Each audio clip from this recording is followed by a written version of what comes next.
Yan mga tropa, mag-aabang tayo. May abang tayong ibon, si White Light. Kala ko si White Light.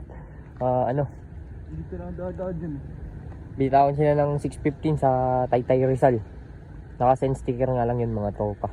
Kasi tinitesting pa lang namin kung ano yung speed nila. Kaya abangan natin si White Light mga tropa. Yun, meron na nag-send mga tropa. May first na nag-send ng ano, sticker. Ito si White Light. Ilan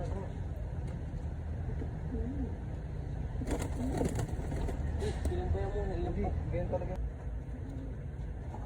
Pasok.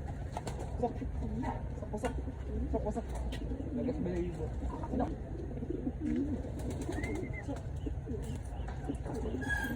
Mga tropa, pang-anim nga lang tayo sa send sticker, balik tayo lang, pero ayos lang kasi tinetesting nga lang natin si White Light sa south kasi nga sa north natin to nilaro nun. Naninibago pa siguro.